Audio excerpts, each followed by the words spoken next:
السلام عليكم ورحمة الله وبركاته. بسم الله الرحمن الرحيم. الحمد لله وكفى والصلاة والسلام على النبي المصطفى وعلى آله وصحبه ومن سار على نهجه واقتفى.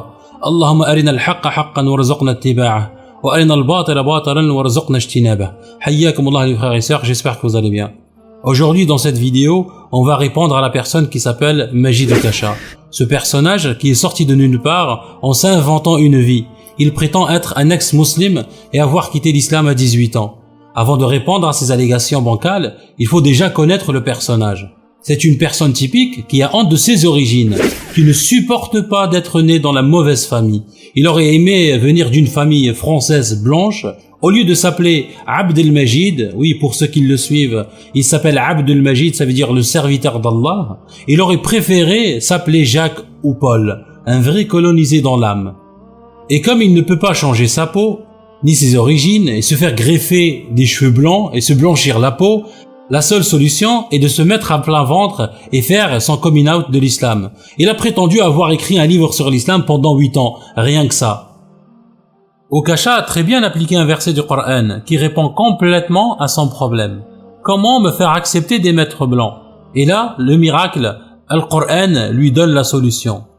Ni les juifs, ni les chrétiens ne seront jamais satisfaits de toi jusqu'à ce que tu suives leur religion. Bingo, jackpot. C'est une vraie révélation pour lui. Les maîtres ne seront jamais satisfaits de lui jusqu'à ce qu'il suive leur haine de l'islam et le mépris qu'ils ont pour les musulmans. Et de là, il a commencé à se montrer et à montrer son dévouement le plus total à ses maîtres. Son entreprise, c'est juste pour se faire une place et se faire accepter dans une société qui le rejette. Le comble dans tout ça, c'est qu'il a cru avoir réussi son entreprise et que maintenant il est français, accompli, patriote comme il le dit, du même bord que ses maîtres. Cet esclave volontaire ne se rend même pas compte qu'il est juste un outil dans les mains de ces haineux, ni plus ni moins. Les Arabes intégrés sont des esclaves volontaires qui participent à l'entreprise industrielle de désislamisation généralisée. Moins de Coran et repli identitaire sur des traditions injustifiées. Voilà pourquoi je les appelle désormais des collabeurs. Les Arabes, les Français ne les emploient que pour dire du mal de leurs frères.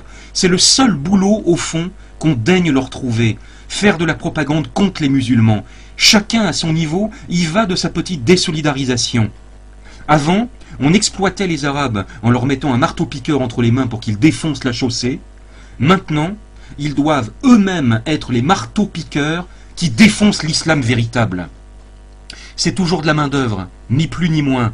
Quel que soit le statut social auquel on fait semblant de le laisser accéder, l'arabe le plus lettré, le plus professoral, le plus universitaire, se retrouve au service du laïc.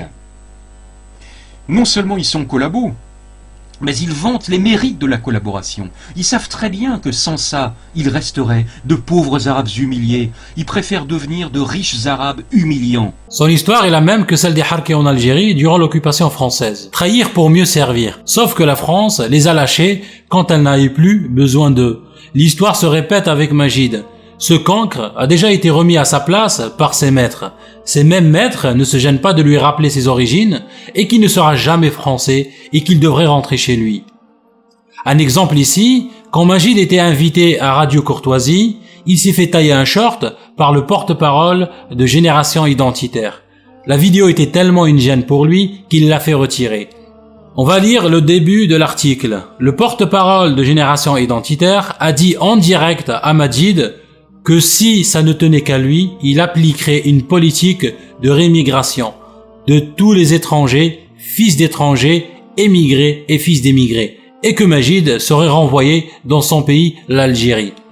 Même son mentor, Jean Robin, alias Jean le Rabbin, ce sioniste hystérique et islamophobe, a tweeté sur ce que le nationaliste a dit à Majid. Enquête et débat, premier débat de Majid Okasha face à un identitaire qui lui demande de rentrer chez lui. Et en réponse à ce tweet, un autre nationaliste remet une couche en écrivant qu'il rentre chez lui. Subhanallah, comment il s'est fait humilier. Encore un autre tweet où cette fois-ci Majid Okasha essaye de se justifier et vouloir convaincre ses maîtres qu'il est un vrai Français. Mais il se fait encore humilier. Je cite, il écrit vous m'apprenez ce que je sais déjà. Ex-musulman, pas français de souche, et donc, où voulez-vous en venir? En guise de réponse, le nationaliste lui dit « J'ai toujours eu du mal avec ces personnes qui veulent montrer qu'ils n'ont plus rien à voir avec l'islam en s'érigeant comme ex. Nous ne vous avons pas attendu pour prouver les méfaits de l'islam. Vous lâchez la Ummah en espérant retrouver une autre. Pour moi, vous n'avez vocation qu'à retourner d'où vos parents sont issus, sauf si vous craignez d'être pendus. » Subhanallah.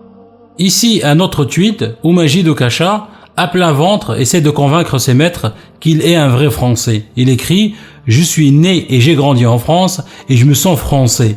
Et vous m'aviez à protéger mon pays. » Espèce de clochard colonisé dans l'âme. Subhanallah al-Adim, comment il est humilié à ce point-là à demander qu'on l'accepte. C'est exactement la même chose pour ces Maghrébins colonisés dans l'âme, qui en ont marre qu'on les traite de citoyens de seconde zone. Ils veulent exister, ils veulent qu'on les accepte, ils veulent vivre et profiter.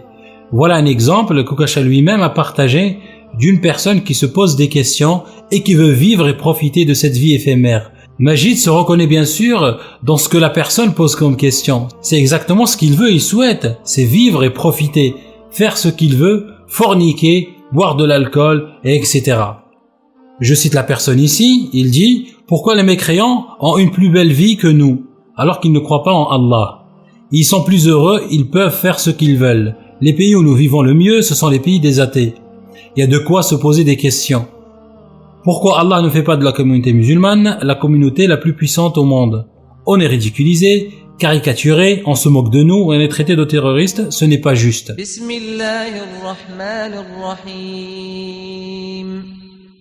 الذين يستحبون الحياة الدنيا على الآخرة ويصدون عن سبيل الله ويبغونها عوجا أولئك في ضلال بعيد. Alors, au lieu que ses origines ne soient un handicap et une honte, Majid Okacha va l'utiliser comme arme. Et comme il est conscient que dans la tête de ces maîtres complètement stupides, maghrébins, arabes égale musulmans, il va jouer sur cette ligne en se présentant comme ex-musulman qui, en péril de sa vie, dénonce l'islamisme de la France avec son patriotisme français.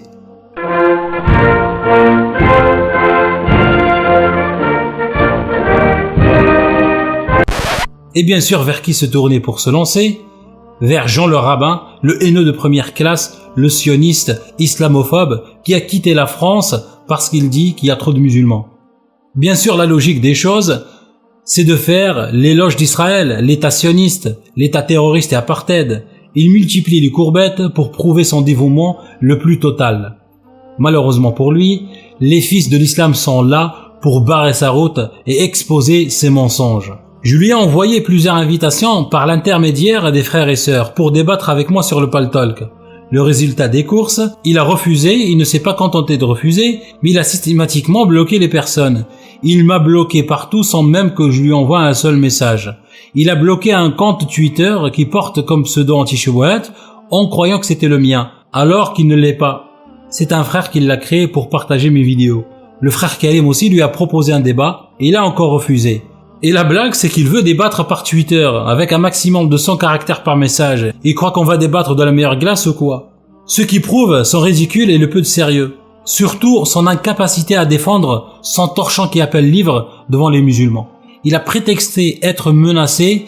Bien sûr, c'est devenu une mode de se dire menacé par les méchants islamistes mangeurs d'enfants. C'est forcément vrai, n'est-ce pas? Personnellement, je n'y crois pas une seule seconde. Toute personne derrière un PC peut se faire passer pour qui il veut. Elle est où la preuve de ces menaces? Surtout les preuves que ces menaces viennent de musulmans. Et pourquoi alors, quand il est invité par la fachosphère, il n'est pas question d'avoir peur pour sa vie au cas où il va sortir? Mes frères et sœurs, ce prétexte de menace n'est que du marketing. Se donner plus de crédibilité, se faire passer pour une personne qui se bat au péril de sa vie. Menacer Majid Okacha, pourquoi faire? Les musulmans n'ont pas besoin de menacer ce genre d'individu, un seul débat et l'affaire est close. Et lui, il le sait déjà, voilà pourquoi il a refusé le débat. La preuve que les menaces c'est juste un prétexte, c'est son refus de débattre sur le Paltalk. Ça reste sur le net, il n'a rien à craindre. Sauf une seule chose bien sûr, il a peur de perdre sa notoriété dans la fachosphère. Il a peur de se faire humilier en public. Que de ces pseudo-menaces. Inch'Allah, dans cette vidéo, je vais par la grâce d'Allah vous donner les preuves de son ignorance la plus totale de l'islam. Malgré qu'il a refusé de débattre, il sera quand même exposé au grand jour. Avant de démontrer son ignorance la plus totale, on va commencer par voir comment il multiplie les courbettes aux sionistes et l'état criminel et terroriste qui est Israël. Majid Okasha a été interviewé par un journal sioniste qui s'appelle Europe Israël. Ce journal a été écrit pour réunir soi-disant des citoyens européens de toute croyance et de toute origine qui veulent affirmer leur soutien à Israël. Majid fait l'éloge de cet état terroriste qui tue, massacre, emprisonne des enfants, des femmes et des vieillards, qui détruit les maisons des Palestiniens, qui pratique la stérilisation forcée des femmes, du racisme contre les gens de couleur, pourtant juifs aussi, les femmes ont un rang de seconde zone. Un camion de déménagement dans une des rues de Jérusalem-Est. Dans le véhicule sont chargées les affaires appartenant à 2 familles palestiniennes. Elles sont expulsées de leur maison et les lieux sont aussitôt investis par des colons israéliens. Cela s'est passé ce dimanche matin en présence de nombreux policiers et autant de journalistes. Il faut dire que l'affaire suscite des remous, même au niveau international. Les familles palestiniennes habitaient là depuis des décennies dans cette partie orientale de Jérusalem annexée par Israël en 1967. Les colons juifs affirment que la justice israélienne a prononcé un ordre d'expulsion à l'endroit des Palestiniens. Les familles expulsées et leurs proches ont eu beau crier leur colère et leur sentiment d'injustice, rien n'y a fait. Les colons se sont installés. Après 5 ans de démenti, sous la pression des défenseurs des droits de l'homme, Israël a fini par avouer. Oui, un contraceptif a bien été injecté de force à des juives éthiopiennes désireuses d'émigrer en Israël. Du dépôt Provera, une piqûre trimestrielle à effet longue durée. Elle était pratiquée avant le départ dans les camps de transit où les migrants apprennent à se servir des objets du confort moderne. Il nous disait, vous n'avez pas besoin d'avoir plein d'enfants. Si vous avez beaucoup d'enfants, vous allez souffrir dans la vie. Vous allez devoir travailler. En Israël, on est obligé de travailler pour gagner sa vie. Ça va être dur financièrement. Alors, il nous faisait une piqûre tous les 3 mois. Est-ce que vous étiez d'accord? Non. On refusait. On disait qu'on ne la voulait pas. Des témoignages comme celui-ci, ces 2 journalistes en ont recueilli une trentaine, réunis dans un documentaire qui a contribué à faire éclater le scandale. Certaines femmes nous ont raconté qu'on les a obligées à accepter la piqûre. On les menaçait. On leur disait qu'elles ne pourraient pas aller en Israël si elles refusaient l'injection. Elles n'étaient pas en situation de refuser. C'est leur vie qui en dépendait. Dans ces cas-là, il n'y a pas de libre choix. En plus, ces femmes ont une culture d'obéissance, de respect de l'autorité. Le dépôt Provera, un contraceptif pas anodin. À l'arrêt du traitement, le retour à la fertilité peut être très long. C'est pour ça que certaines associations ont parlé de stérilisation masquée. Il y a une bonne dose de racisme chez les responsables de l'immigration. Un sentiment de supériorité vis-à-vis de cette communauté. Ils voient les falachas comme des gens naïfs, des faibles, en plus d'être noirs et surtout pauvres. Ils se disent qu'il vaut mieux qu'ils ne se reproduisent pas, qu'ils n'aient pas d'enfants. Un scandale qui explique pourquoi ces 10 dernières années en Israël, le taux de fécondité a chuté de moitié chez les Juifs d'Éthiopie.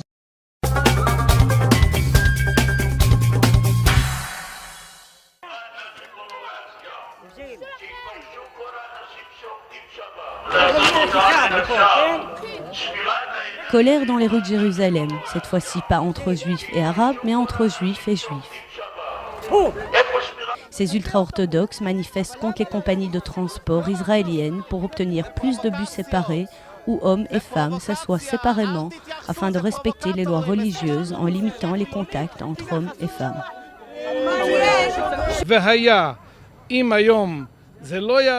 Et si notre message n'est pas entendu aujourd'hui, nous serons prêts à prendre des mesures drastiques pour que nos exigences soient satisfaites.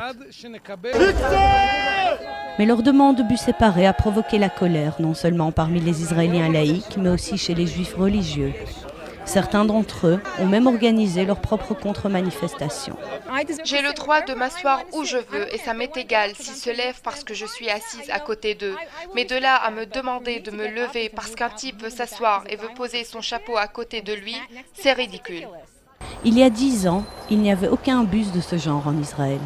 Aujourd'hui, on estime à 90 le nombre de lignes de bus dédiées à la communauté ultra-orthodoxe à travers le pays. Nombre d'entre elles seraient séparées. Cette communauté pauvre, qui utilise beaucoup les transports en commun, a poussé les compagnies de bus israéliennes à proposer ce genre de lignes, arguant du fait qu'elles ne font que satisfaire les besoins de leur clientèle. Sur ces lignes, les femmes s'assoient à l'arrière, elles sont supposées porter des tenues décentes et utilisent en général les portes arrière. Mais puisqu'il n'y a pas de signe distinctif sur ces bus, il y a eu de nombreux cas de femmes agressées physiquement ou verbalement parce qu'elles s'étaient assises du mauvais côté du bus. Comme par exemple Kim Glassman, une Israélo-américaine. Je suis en ce moment debout à l'arrière du bus parce que je ne suis pas autorisée à m'asseoir à l'avant. On ne peut pas vivre ça dans une société libre. C'est simplement inacceptable. Les activistes des droits civiques ont porté l'affaire devant la Cour suprême israélienne, contestant la légalité de ces lignes de bus. Une décision de la Cour est attendue en juin après la publication d'un rapport gouvernemental sur la question. Nous voulons être sûrs de ne pas être sur un terrain glissant, alors que la ségrégation s'installe à un endroit et personne ne sait où cela va s'arrêter. Nous voulons nous assurer que la vie publique en Israël n'est pas régulée par la séparation entre hommes et femmes. Et avec les demandes de structures séparées dans les hôpitaux, les bureaux de poste et même sur les vols, la bataille ne fait que commencer. Il dit dans l'article en répondant à la question suivante, je cite, « Dans certaines de vos interventions publiées en vidéo sur votre page YouTube, vous avez évoqué Israël comme un pays du monde occidental à part entière, un des derniers remparts à l'islamisation de ce monde occidental. Que représente pour vous Israël et quelle doit être, selon vous, sa place au Proche-Orient ?»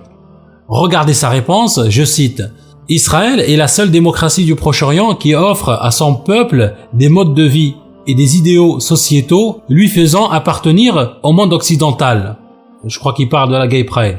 Au même titre que l'Australie, autre pays occidental éloigné géographiquement de l'Europe ou de l'Amérique du Nord. Cet État est capable de respecter les aspirations et libertés individuelles de sa jeunesse au point de lui donner envie d'y vivre, d'y faire des études supérieures, d'y fonder un foyer et de s'émanciper socialement et professionnellement, sans doute comme aucun autre pays du monde arabo-musulman ne le peut vis-à-vis de sa propre jeunesse. Cet État stable a été capable de créer une nation acceptant ses minorités religieuses, chrétiennes et musulmanes, loin d'en faire des citoyens de second ordre. Israël donne le droit à la liberté de croyance, loin de condamner à la prison ou à la mort les apostats, tels les pays où le Coran dicte le droit, et les femmes israéliennes qui y vivent ne semblent pas envier le sort des femmes du monde musulman. Il est complètement dans son rôle, il donne à cet État apartheid des qualités inexistantes.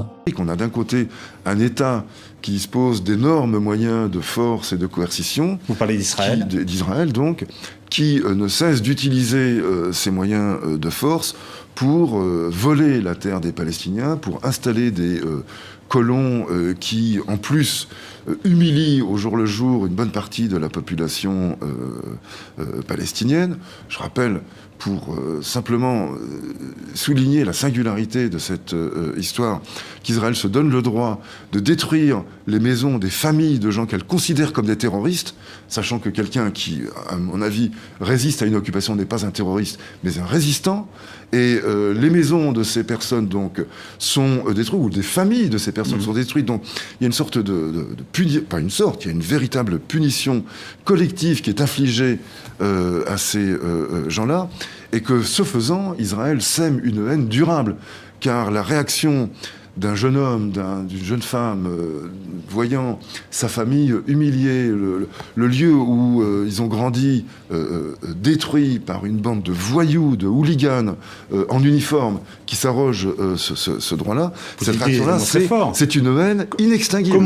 Voilà l'état apartheid auquel cet esclave volontaire a prêté allégeance, sans parler des dégradations d'églises et de mosquées. Des Des insultes et des graffitis anti-chrétiens ont été inscrits sur le mur d'une église et sur la porte d'un cimetière grec-orthodoxe à Jérusalem. D'après des témoins et la police, Jésus est un singe, les chrétiens sont des singes, ont écrit les auteurs de ces inscriptions. Les enquêteurs soupçonnent des extrémistes religieux juifs. Ce Majid est soutenu par une partie de chrétiens complètement islamophobes, chrétiens par identité. Comment des chrétiens sincères peuvent-ils soutenir quelqu'un qui soutient un État comme Israël qui insulte leur religion? Regardez par exemple ce qui se passe dans la télévision israélienne concernant Jésus. אתם בטח שמעתם, כל שבוע יש שם איזה מישהו חדש שמכחיש את השואה, חשמן, או ארכיבישופ, או בישופ, או כומר, או נזיר, או סתם איזה נער מקהלה שכל השאר אונסים אותו. הם מכחישים... הוא צוחק פחות. הם מכחישים את השואה, ואני החלטתי, במקום סתם להתעצבן, להחזיר להם, להכחיש את הנצרות. נכון? אני לא צוחק, מישהו צריך ללמד אותם לקח.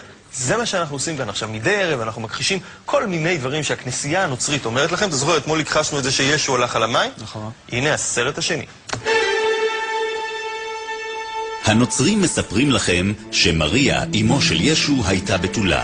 אבל זה לא נכון. ההוכחה לכך היא פשוטה. כשיוחנן המטביל היה תוקע לה במפתיע שתי אצבעות במותניים, מריה לא הייתה קופצת. חוץ מזה, אם מריה באמת הייתה בתולה, כי לא הייתה מציגה צעצועי מין חדשים בתוכנית הלילה של יוספוס פלביוס. האמת היא שבגיל 15 מריה נכנסה להיריון מחבר לכיתה, והוריה רצו למסור אותה למנזר. אבל היות שישו עוד לא נולד, ולא הייתה נצרות, לא היה גם מנזר. והוריה של מריה השאירו אותה במגרש כדורגל. כך בילתה מריה לילה סוער במלון עם נבחרת כנען. מי שכן היה בתול באותה תקופה הוא דיוויד באוי, ומכאן הבלבול. הכנסייה הנוצרית, אל תאמינו לה. הנוצרים מספרים לכם שישו הלך על המים בכנרת, אבל זה לא נכון. ישו היה שמן מאוד והתבייש לצאת מהבית, לא כל שכן ללכת עם בגד ים לכנרת. הנוצרים מציירים לכם את ישו ככה, אבל האיורים האלה רחוקים מהמציאות. בגלל ההתמכרות שלו ללחם הקודש, מגיל 3, ישו היה בשומרי משקל. ככה הוא היה נראה אילו היה מגיע לגיל 40. ישו חי כל חייו בין דיאטות.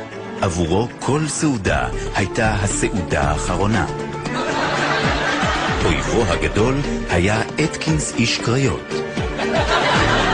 ישו תמיד אמר שמיום ראשון דיאטה. זו גם הסיבה שימי ראשון כל כך קדושים לנוצרים. מי שכן הלך על המים זה דיוויד באוי, ומכאן הבלבול. הכנסייה הנוצרית, אל תאמין.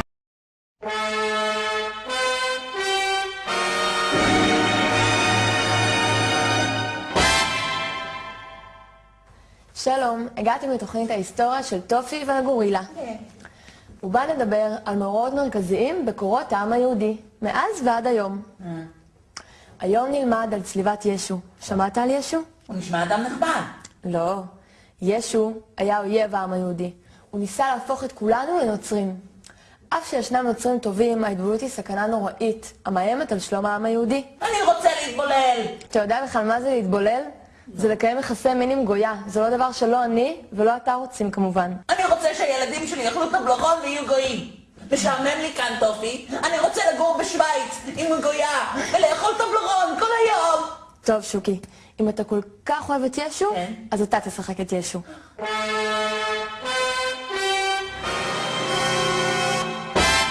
אני הוא יהודה איש קריות. ואני ישו. אני רוצה שכולכם תהפכו לנוצרים ותאכלו חזיר וטבלרון ויהיה לכם כיף. אתם רוצים הצופים בבית? בגלל זה אני אצלוב אותך. איך אתה מעז להטיף ליהודים התמימים? אלוהים! למה עזבתני? אתה נאצי ישו, אתה נאצי. טופי, לא, טופי, אני מפחד. אני הלכתי על המים, אני הפכתי צרצרים לעוגה. לא, אני לא ישו. זו טעות, אני משה רבנו. אל תגיעי במסברים, טופי, לא. זה רק אפק, פחדן. לא! או, טופי, או, אלוהים, לא!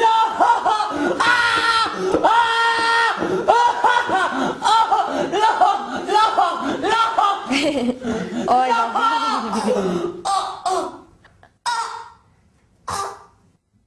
Maintenant qu'on a appris à connaître ce Majid Oukasha et connaître son but, on va voir est-ce qu'il connaît l'islam comme il le prétend, est-ce qu'il l'a étudié, est-ce qu'il a un minimum d'honnêteté intellectuelle, est-ce qu'il est impartial. Je vais donner quelques exemples, Inch'Allah, tirés de son livre. J'ai trouvé par la grâce d'Allah son livre en PDF gratuitement parce que ce voleur le vend à 22 € et je refuse de mettre un seul centime. Il prétend dans son livre, à la version PDF, à la page 6, je cite: « J'ai consacré autant de temps à étudier et à approfondir les arguments antagonistes de ma pensée que je n'ai passé à élaborer et défendre mes propres arguments. Cette volonté d'étudier l'islam en travaillant sur la pluralité des points de vue qu'il inspire était une nécessité méthodologique avant même d'être un souci d'honnêteté intellectuelle. Alors monsieur l'intellect affirme avoir bien étudié l'islam et qu'il connaît bien son sujet. On va vérifier ça de suite, Inch'Allah. À la page 10, il nous dit: « Pourquoi la critique de l'islam est-elle aussi inévitable que nécessaire ? Parce que les musulmans ne sont même pas d'accord entre eux lorsqu'il s'agit de définir ce qu'est l'islam. » Et il poursuit en disant: « A au moins réussi à mettre d'accord l'ensemble des musulmans de la planète qui le divinisent sur ces deux assertions fondamentales. Il n'y a de Dieu que le Dieu Allah et Mohammed est son prophète. Le consensus unanime s'arrête néanmoins à ces deux seuls dogmes.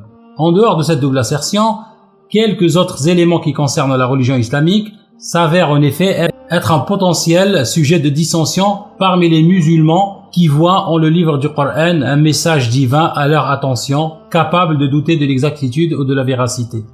Monsieur Oukasha affirme que les musulmans sont d'accord que sur la formulation de l'attestation de foi et qu'ils ne sont même pas d'accord entre eux lorsqu'il s'agit de définir ce qu'est l'islam. Pour quelqu'un qui dit avoir étudié l'islam, le Coran et les hadiths, il ne connaît pas le célèbre hadith de Jibril qui répond directement à cette question. Je cite le hadith rapporté par Omar ibn Khattab. Un jour, nous étions assis auprès de l'envoyé d'Allah sallallahu alayhi wa sallam. Voici qu'apparut à nous un homme aux habits d'une vive blancheur et aux cheveux d'une noirceur intense, sans trace visible de voyage. Personne parmi nous ne le connaissait.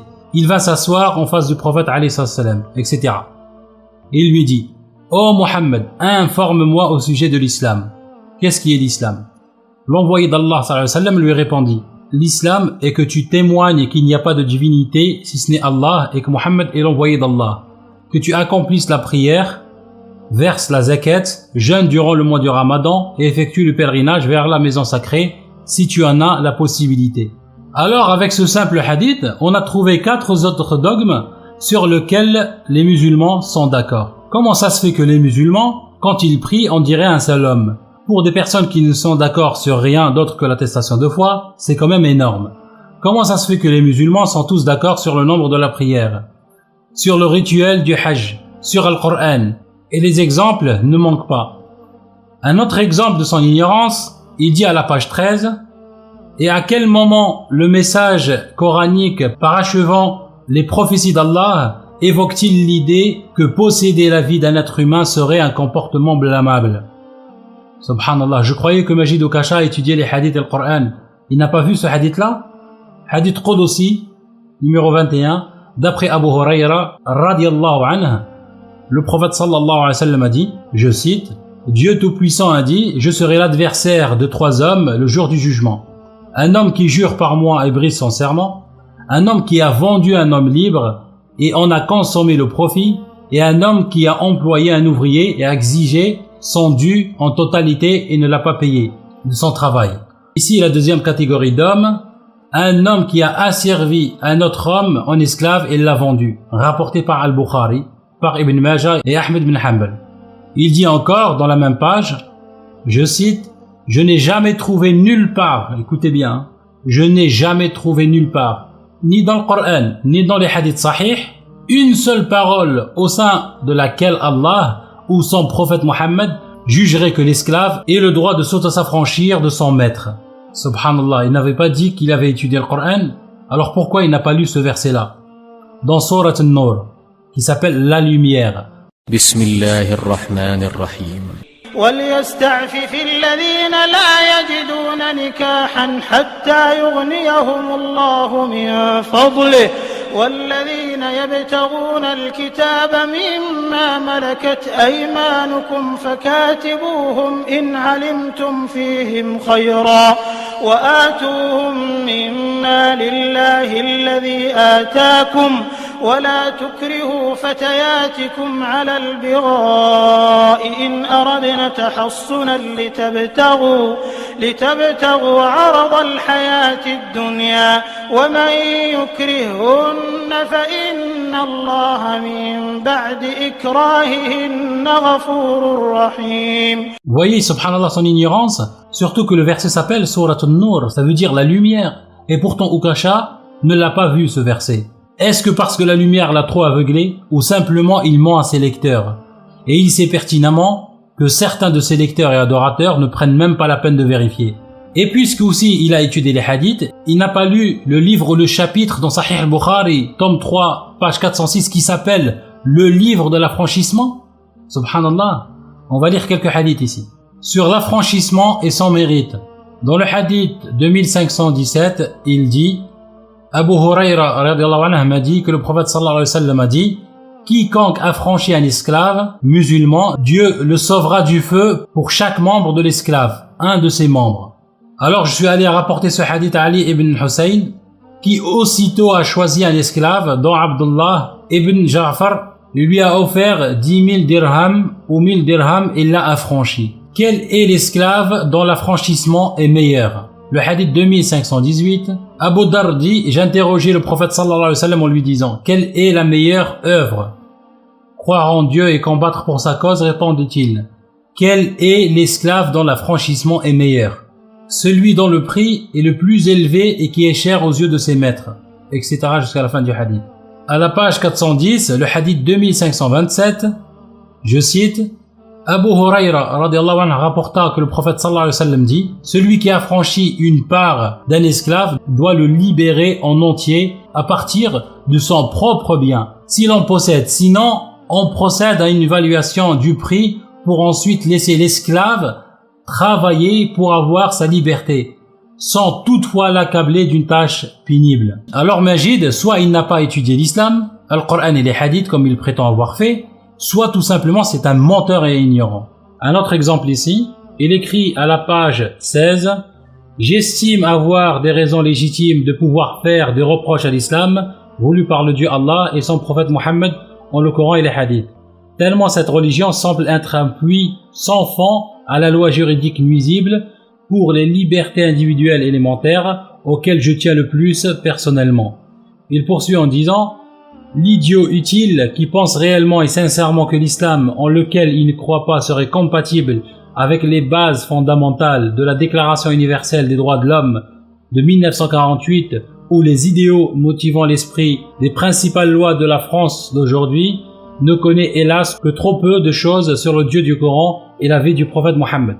Il poursuit, le véritable islam qui plaît à ce genre d'individus ne repose d'ailleurs en général ni sur des démonstrations, versets coraniques à l'appui, ni sur des statistiques, des chiffres ou des faits historiques, ni même sur des textes de loi du pays, du monde, dirigés par des pouvoirs politico-judiciaires chariacratiques, et encore moins sur des citations du prophète Mohammed issues de la sunna authentique. Alors ici, Ukasha excelle dans le mensonge et l'ignorance. On va faire un comparatif. On va regarder les droits de l'homme dans le Coran pour commencer. بسم الله الرحمن الرحيم لا إكراه في الدين قد تبين الرشد من الغي فمن يكفر بالطاغوت ويؤمن بالله فقد استمسك بالعروة الوثقى لا انفصام لها والله سميع عليم. أعوذ بالله من الشيطان الرجيم. بسم الله الرحمن الرحيم ولو شاء ربك لآمن من في الأرض كلهم جميعا أفأنت تكره الناس حتى يكونوا مؤمنين. أعوذ بالله من الشيطان الرجيم. بسم الله الرحمن الرحيم نحن أعلم بما يقولون وما أنت عليهم بجبار فذكر بالقرآن من يخاف وعيد. On va regarder les hadiths. Le prophète sallallahu alayhi wa sallam dit: Ô homme, certes votre Seigneur est un et votre aïeux est un. L'arabe n'a pas de mérite sur le non-arabe, ni celui-ci sur l'arabe. Le blanc n'a pas de mérite sur le noir, ni celui-ci sur le blanc, sauf par la piété. Musnad l'imam Ahmed, hadith numéro 23537. On va regarder la Déclaration des droits de l'homme de 1948, premier article. Tous les êtres humains naissent libres et égaux en dignité et en droit. Ils sont doués de raison et de conscience et doivent agir les uns envers les autres dans un esprit de fraternité. La Déclaration des droits de l'homme islamique date du 6e siècle. Et quelques siècles plus tard, il y a eu les droits de l'homme en Occident. C'est bien beau tout ça, mais est-ce que c'est applicable sur le terrain? On va voir, on va commencer par l'islam. Dans le livre de Gustave Le Bon, La civilisation des Arabes, tome 1, à partir de la page 120, je cite: « Lorsque nous étudierons les conquêtes des Arabes et tâcherons de mettre en relief les causes qui ont déterminé leur succès, nous verrons que la force ne fut pour rien dans la propagation du Coran. Car les Arabes laissèrent toujours les vaincus libres de conserver leur religion. Si des peuples chrétiens se convertirent à la religion de leurs vainqueurs et finirent par adopter leur langue, ce fut surtout parce que ces nouveaux conquérants se montrèrent plus équitables pour eux que ne l'avaient été leurs anciens maîtres, et parce que leur religion était d'une plus grande simplicité que celle qu'on leur avait enseignée jusqu'alors. S'il est un fait bien prouvé par l'histoire, c'est qu'une religion ne s'impose jamais par la force. Lorsque les Arabes d'Espagne ont été vaincus par les chrétiens, ils ont préféré se laisser tuer et expulser jusqu'au dernier plutôt que de changer de culte. Sur la tolérance des Mohammedans, pour les Juifs et les chrétiens, nous avons vu par les passages du Coran cités plus haut que Mohammed montre une tolérance excessive et bien rare chez les fondateurs de religion pour les cultes qui avaient précédé le sien, le judaïsme et le christianisme, et nous verrons plus loin à quel point ces prescriptions à cet égard ont été observées par ses successeurs. Cette tolérance a été reconnue par les rares écrivains sceptiques ou croyants qui ont eu occasion d'étudier sérieusement de près l'histoire des Arabes. Les citations suivantes que j'emprunte à plusieurs d'entre eux montreront que l'opinion que nous professons sur ce point ne nous est nullement personnelle. Les musulmans sont les seuls enthousiastes qui aient uni l'esprit de tolérance avec le zèle du prosélytisme et qui, en prenant les armes pour propager la doctrine de leur prophète, aient permis à ceux qui ne voulaient pas la recevoir de rester attachés aux principes de leur culte. Robertson, Histoire de Charles Quint. Le Coran qui commande de défendre la religion avec l'épée est tolérant pour les religieux. Il a exempté de l'impôt les patriarches, les moines et leurs serviteurs. Mohammed défendit spécialement à ses lieutenants de tuer les moines, parce que ce sont des hommes de prière. Quand Omar s'empara de Jérusalem, il ne fit aucun mal aux chrétiens. Quand les croisés se rendirent maîtres de la ville sainte, ils massacrèrent sans pitié les musulmans et brûlèrent les juifs. Michaud, Histoire des croisés.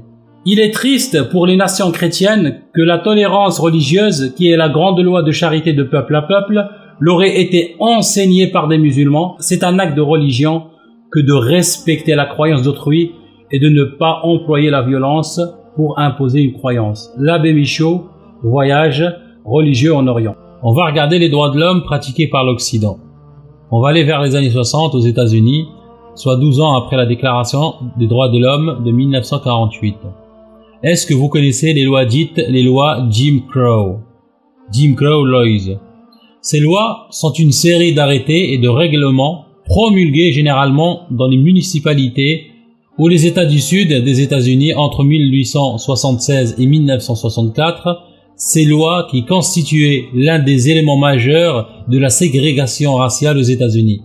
Distinguer les citoyens selon leur appartenance raciale, tout en admettant leur égalité de droit. Elle imposait une ségrégation dans tous les lieux et services publics. Le système ségrégationniste remplace le système esclavagiste.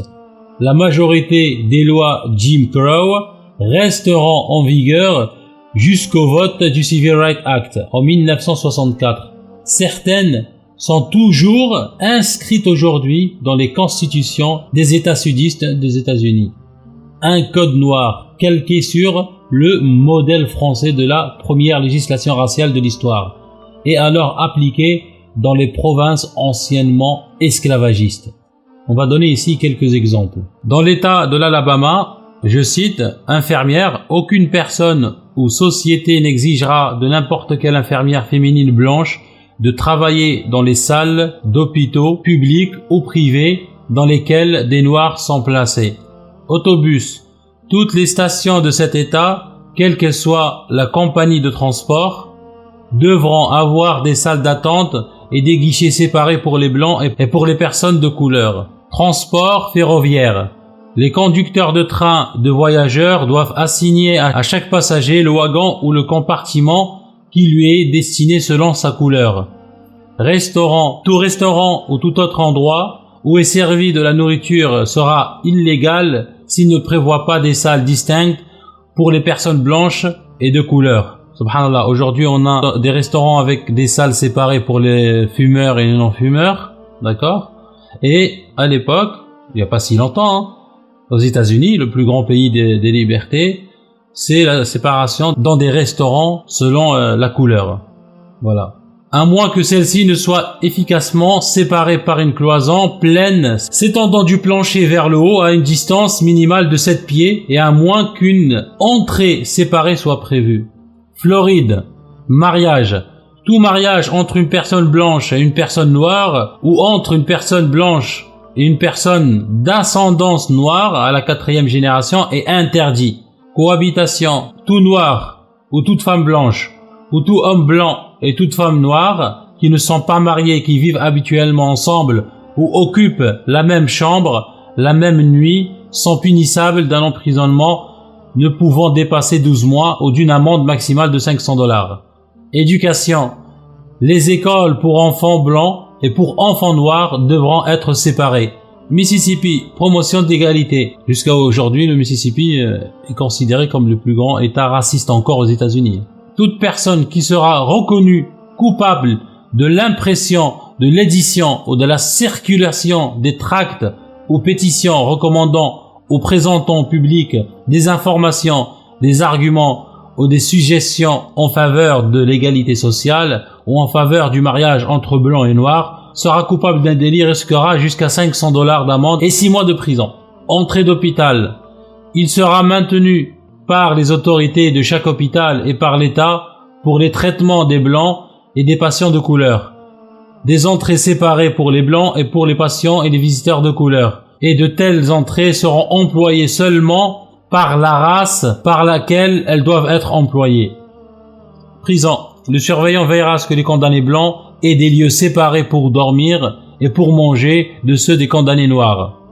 Voilà, vous trouvez tout ça dans le site national de Parc Service. Même en France aujourd'hui, on voit une forme de ségrégation contre les musulmans, surtout les femmes à cause du voile.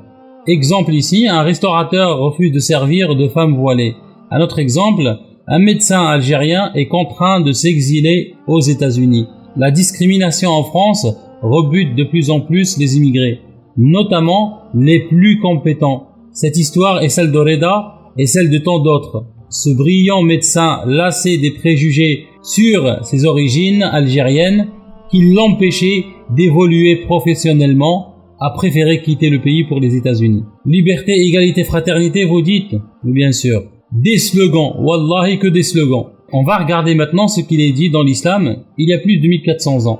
On a vu comment sont traités les êtres humains avec des origines et couleurs différentes dans l'Occident moderne. On va voir l'islam. On va ouvrir Sahih al-Bukhari, tome 3, chapitre de l'affranchissement, à la page 420. Je cite 14. Sur le mérite de celui qui éduque et instruit son esclave. Le hadith 2444. D'après Abu Moussa, le messager d'Allah sallallahu alayhi wa sallam dit: celui qui, ayant une esclave, la prend en charge, la traite avec bonté, l'affranchit, puis se marie avec elle, aura 2 récompenses. 15. Sur ces paroles du prophète sallallahu alayhi wa sallam, les esclaves sont vos frères, donnez-leur à manger de ce que vous mangez. Le hadith 2545. Ma'rur bin Suwayd dit: je rencontrai Abu Darr à Rabta. Il portait ainsi que son esclave une hulla. Je l'interrogeai sur la question et lui de me répondre. J'avais insulté un homme en citant sa mère. D'où le prophète sallallahu alayhi wa sallam me dit: Ô Abu Dharr, tu l'as insulté en citant sa mère. Tu es un homme en qui il y a encore un caractère qui fait partie de tant de l'ignorance. Ces esclaves sont vos frères que Dieu a mis sous votre autorité.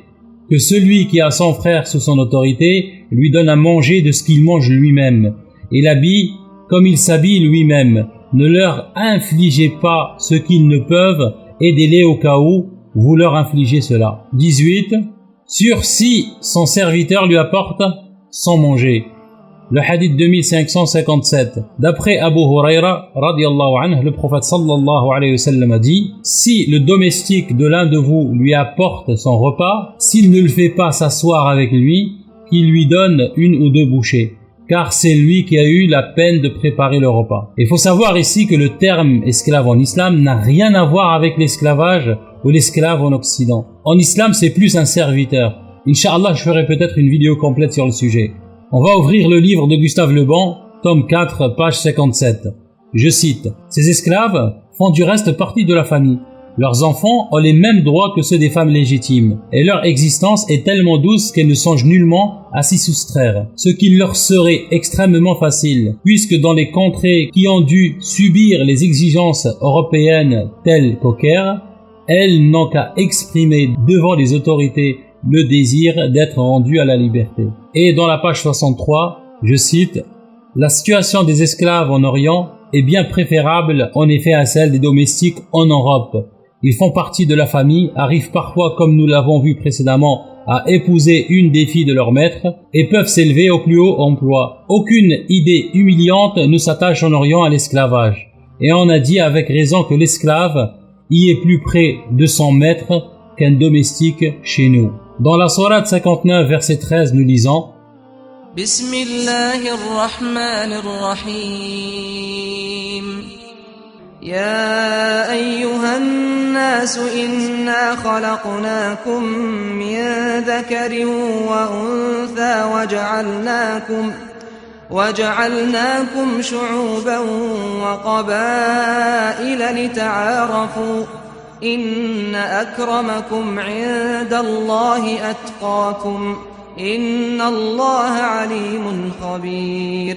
Je vais citer ici rapidement des hadiths connus pour ne pas perdre de temps. Le prophète sallallahu alayhi wa sallam a insisté sur l'unité absolue dans la variété de la race humaine. Dans le célèbre sermon de son pèlerinage d'adieu, il déclarait: ô gens, vous êtes tous de Adam, et Adam a été créé de poussière. Aucun arabe ne doit être préféré à un non-arabe, sauf en vertu de sa piété. Dans une autre tradition, il a dit: Allah ne regarde pas votre image ou votre couleur, mais il regarde votre cœur, intention et vos actions. Les créatures sont des personnes à la charge d'Allah, et les plus proches parmi elles, pour Allah, sont en vérité les plus utiles aux personnes qui sont à sa charge. Le prophète a insisté sur l'unité de la race humaine. En islam, il dit: écoutez et obéissez, même si votre gouverneur était un esclave éthiopien dont la tête ressemble à un raisin. Malheureusement, on constate que pour la plupart du temps en Occident, la déclaration des droits de l'homme n'est que sur papier. Regardez par exemple les discriminations en France. Des lois à gogo contre les musulmans, discrimination à l'embauche, au logement, aux soins, à l'éducation, dénigrement dans les films, soit en France ou ailleurs en Occident, surtout aux États-Unis, supposé être le pays des droits et des libertés. On va passer maintenant à l'article 5 de la Déclaration des droits de l'homme.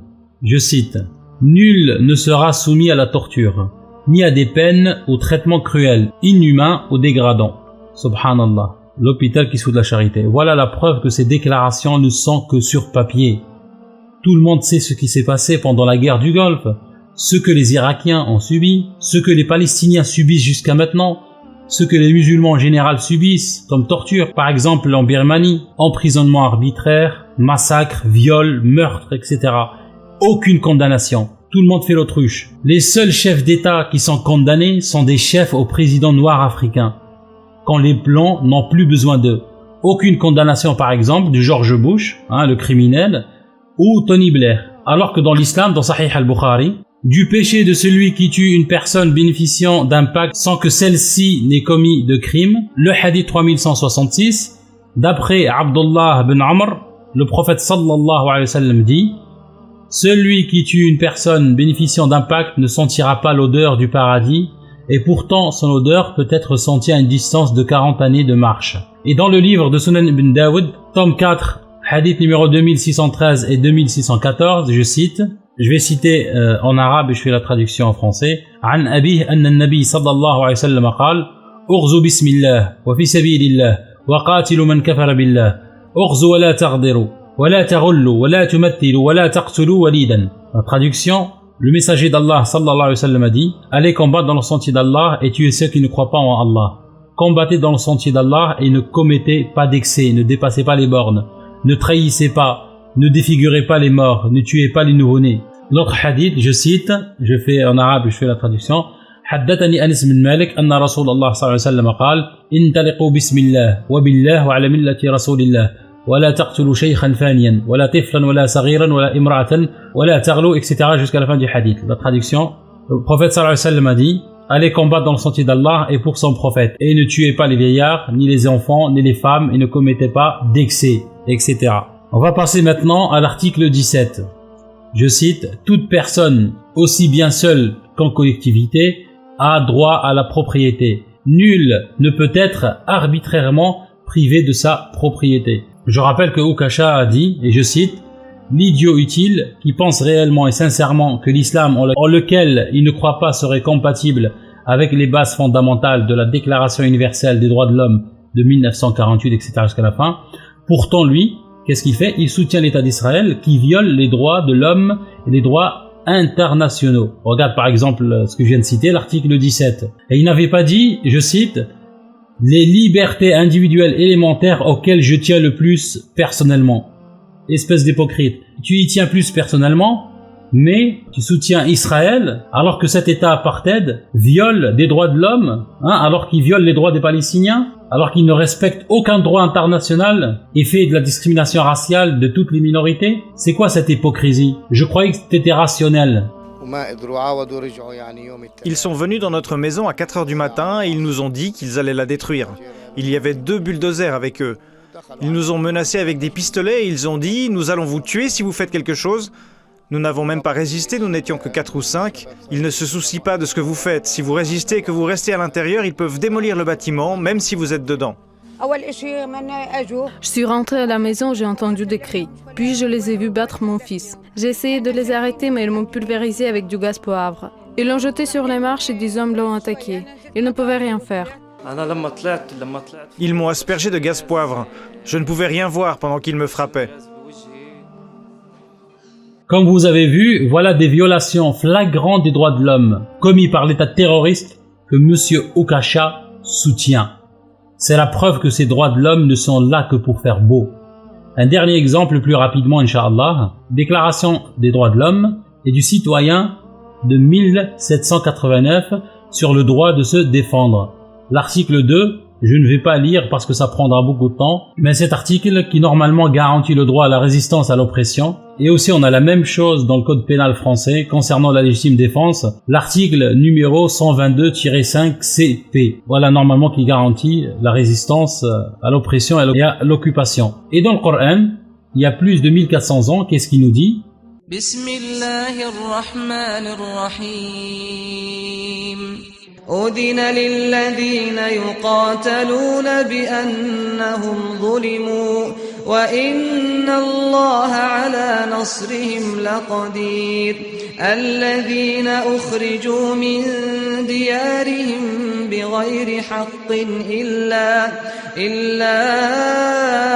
أن يقولوا ربنا الله بسم الله الرحمن الرحيم لا ينهاكم الله عن الذين لم يقاتلوكم في الدين ولم يخرجوكم من دياركم أن تبروهم وتقسطوا إليهم إن الله يحب المقسطين إنما ينهاكم الله عن الذين قاتلوكم في الدين وأخرجوكم من دياركم وظاهروا على إخراجكم أن تولوهم. Comme on a vu, cet Okasha n'est qu'un esclave volontaire qui veut vivre et profiter et trouver sa place en France. C'est une personne qui ne fait que suivre et adorer ceux qui ont le pouvoir de l'enrichir.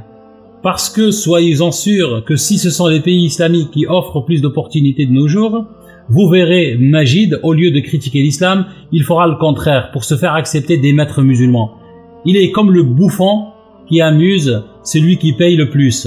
Je suis désolé pour la longueur de la vidéo, j'ai essayé de faire court, mais il y a tellement de choses à dire concernant les âneries de Majid. Mais Inch'Allah, il y aura d'autres vidéos sur ce cancre. Et je renouvelle ma proposition de débat sur le Paltalk. Je vais même essayer d'en parler avec le frère Karim, s'il veut en débattre sur le Paltalk, comme ça il n'aura aucune excuse. Le plus drôle, c'est que Majid se présente comme agnostique. Pour ceux qui connaissent l'étymologie d'agnostisme, il vient du grec agnostikismos, lui-même tiré d'agnostos, ça veut dire ignorant. Ça veut dire ici, Majid se présente comme ignorant. Et il veut donner des leçons aux autres, subhanallah, le comble. Il vaut mieux en rire. Voilà, la vidéo touche à sa fin. J'espère que ça a été profitable, Inch'Allah. N'hésitez pas à la partager, surtout à la personne de Majid Okasha. Ceux qui se disent sincères comprendront qu'il est vraiment. Je vous dis à la prochaine fois, Inch'Allah. D'ici là, prenez soin de vous. Alhamdulillah, alladhi bi ni'matihi tatimmu s-salihat. Wassalatu wassalamu ala rasulillah wa ala alihi wa sahbihi wa wala. Assalamu alaykum wa rahmatullahi wa barakatuhu.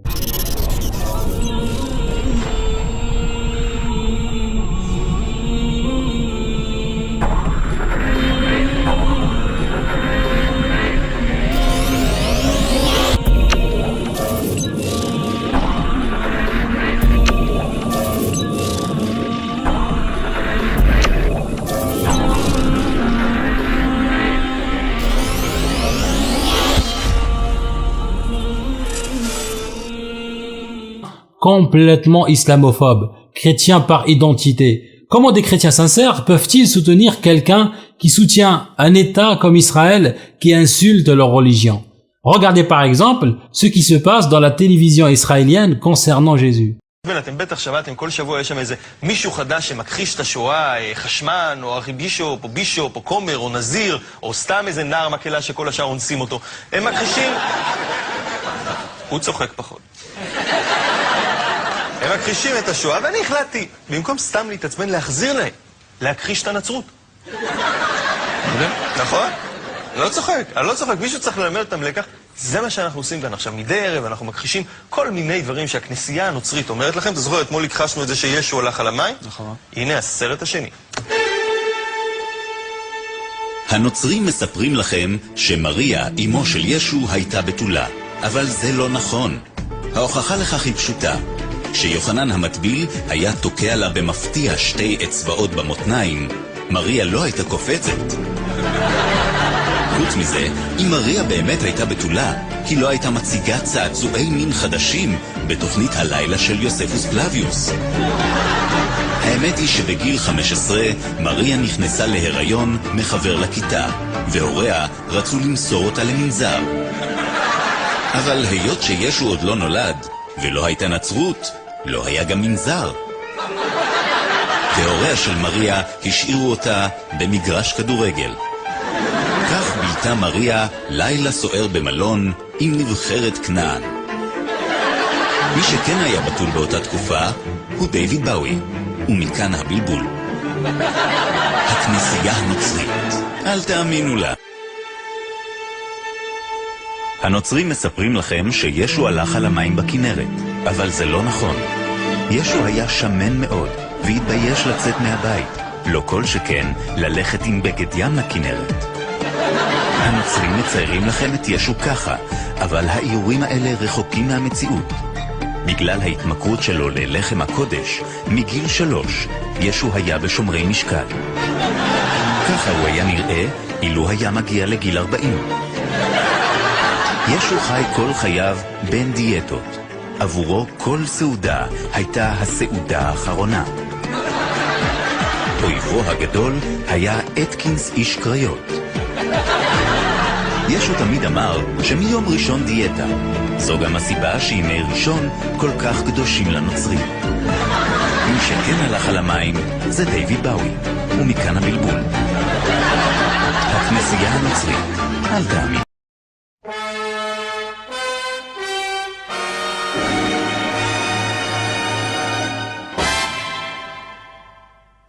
שלום, הגעתי מתוכנית ההיסטוריה של טופי והגורילה. ובה נדבר על מאורעות מרכזיים בקורות העם היהודי, מאז ועד היום. היום נלמד על צליבת ישו. שמעת על ישו? הוא נשמע אדם נכבד. לא. ישו היה אויב העם היהודי. הוא ניסה להפוך את כולנו לנוצרים. אף שישנם נוצרים טובים, ההתבוללות היא סכנה נוראית, המאיימת על שלום העם היהודי. אני רוצה להתבולל. אתה יודע בכלל מה זה להתבולל? זה לקיים יחסי מין עם גויה. זה לא דבר שלא אני ולא אתה רוצים כמובן. אני רוצה שהילדים שלי יאכלו תבלרון ויהיו גויים. משעמם לי כאן טופי. אני רוצה לגור בשוויץ עם גויה ולאכול תבלרון כל היום. טוב שוקי, אם אתה כל כך אוהב את ישו, אז אתה תשחק את ישו.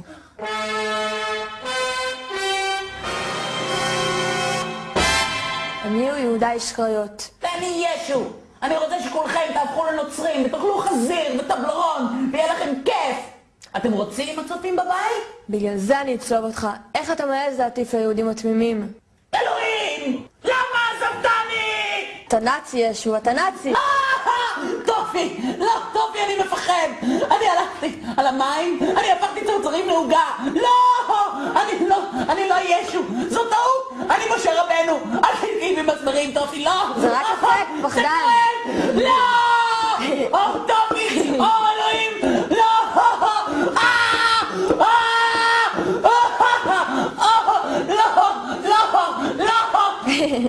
אוי,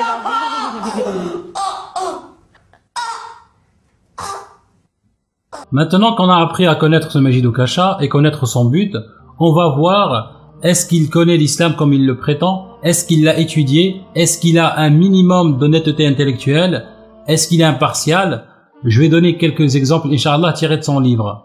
J'ai trouvé par la grâce d'Allah son livre en PDF gratuitement parce que ce voleur le vend à 22 € et je refuse de mettre un seul centime.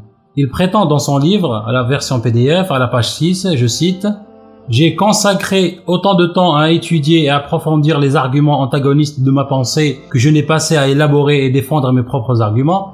Cette volonté d'étudier l'islam en travaillant sur la pluralité des points de vue qu'il inspire était une nécessité méthodologique avant même d'être un souci d'honnêteté intellectuelle. » Alors monsieur l'intellect affirme avoir bien étudié l'islam et qu'il connaît bien son sujet. On va vérifier ça de suite, Inch'Allah. À la page 10, il nous dit: « Pourquoi la critique de l'islam est-elle aussi inévitable que nécessaire? Parce que les musulmans ne sont même pas d'accord entre eux lorsqu'il s'agit de définir ce qu'est l'islam. » Et il poursuit en disant: « A au moins réussi à mettre d'accord l'ensemble des musulmans de la planète qui le divinisent sur ces deux assertions fondamentales. Il n'y a de Dieu que le Dieu Allah et Mohammed est son prophète. » Le consensus unanime s'arrête néanmoins à ces deux seuls dogmes. En dehors de cette double assertion, quelques autres éléments qui concernent la religion islamique s'avère en effet être un potentiel sujet de dissension parmi les musulmans qui voient en le livre du Coran un message divin à leur attention, capable de douter de l'exactitude ou de la véracité. Monsieur Oukasha affirme que les musulmans sont d'accord que sur la formulation de l'attestation de foi et qu'ils ne sont même pas d'accord entre eux lorsqu'il s'agit de définir ce qu'est l'islam. Pour quelqu'un qui dit avoir étudié l'islam, le Coran et les hadiths, il ne connaît pas le célèbre hadith de Jibril qui répond directement à cette question. Je cite le hadith rapporté par Abdullah ibn Khattab. Un jour, nous étions assis auprès de l'envoyé d'Allah sallallahu alayhi wa sallam. Voici qu'apparut à nous un homme aux habits d'une vive blancheur et aux cheveux d'une noirceur intense, sans trace visible de voyage. Personne parmi nous ne le connaissait. Il va s'asseoir en face du prophète alayhi salam, etc. Et il lui dit: « Ô Mohammed, informe-moi au sujet de l'islam. Qu'est-ce qui est l'islam ?» L'envoyé d'Allah sallallahu alayhi wa sallam lui répondit: « L'islam est que tu témoignes qu'il n'y a pas de divinité si ce n'est Allah et que Mohammed est l'envoyé d'Allah, que tu accomplisses la prière, verses la zakat, jeûnes durant le mois du Ramadan et effectues le pèlerinage vers la maison sacrée si tu en as la possibilité. » Alors avec ce simple hadith, on a trouvé 4 autres dogmes sur lesquels les musulmans sont d'accord. Comment ça se fait que les musulmans, quand ils prient, on dirait un seul homme? Pour des personnes qui ne sont d'accord sur rien d'autre que l'attestation de foi, c'est quand même énorme. Comment ça se fait que les musulmans sont tous d'accord sur le nombre de la prière, sur le rituel du Hajj, sur le Coran, et les exemples ne manquent pas. Un autre exemple de son ignorance, il dit à la page 13: « Et à quel moment le message coranique parachevant les prophéties d'Allah évoque-t-il l'idée que posséder la vie d'un être humain serait un comportement blâmable? Subhanallah, je croyais que Majid Okasha étudiait les hadiths et le Coran. Il n'a pas vu ce hadith-là? Hadith Qudsi, numéro 21, d'après Abu Huraira, radiyallahu anhu, le prophète sallallahu alayhi wa sallam a dit, je cite, Dieu Tout-Puissant a dit, je serai l'adversaire de 3 hommes le jour du jugement. Un homme qui jure par moi et brise son serment, un homme qui a vendu un homme libre et en a consommé le profit, et un homme qui a employé un ouvrier et a exigé son dû en totalité et ne l'a pas payé de son travail. Ici, la deuxième catégorie d'hommes, un homme qui a asservi un autre homme en esclave et l'a vendu, rapporté par Al-Bukhari, par Ibn Majah et Ahmed bin Hanbal. Il dit encore dans la même page, je cite, « Je n'ai jamais trouvé nulle part, écoutez bien, je n'ai jamais trouvé nulle part, ni dans le Coran, ni dans les hadiths sahih, une seule parole au sein de laquelle Allah ou son prophète Mohammed jugerait que l'esclave ait le droit de s'affranchir de son maître. » Subhanallah, il n'avait pas dit qu'il avait étudié le Coran, alors pourquoi il n'a pas lu ce verset-là? Dans Surat An-Nur, qui s'appelle La Lumière. Bismillahirrahmanirrahim. وليستعفف الذين لا يجدون نكاحا حتى يغنيهم الله من فضله والذين يبتغون الكتاب مما ملكت أيمانكم فكاتبوهم إن علمتم فيهم خيرا وآتوهم مما لله الذي آتاكم ولا تكرهوا فتياتكم على البغاء إن أردنا تحصنا لتبتغوا عرض الحياة الدنيا ومن يكرهن فإن الله من بعد إكراههن غفور رحيم. Vous voyez, subhanallah, son ignorance, surtout que le verset s'appelle Surat An-Nur, ça veut dire la lumière. Et pourtant, Okasha, sauf une seule chose bien sûr, il a peur de perdre sa notoriété dans la fachosphère. Il a peur de se faire humilier en public. Que de ces pseudo-menaces. Inch'Allah, dans cette vidéo, je vais par la grâce d'Allah vous donner les preuves de son ignorance la plus totale de l'islam. Malgré qu'il a refusé de débattre, il sera quand même exposé au grand jour. Avant de démontrer son ignorance la plus totale, on va commencer par voir comment il multiplie les courbettes aux sionistes et l'état criminel et terroriste qui est Israël. Majid Okasha a été interviewé par un journal sioniste qui s'appelle Europe Israël. Ce journal a été écrit pour réunir soi-disant des citoyens européens de toute croyance et de toute origine qui veulent affirmer leur soutien à Israël.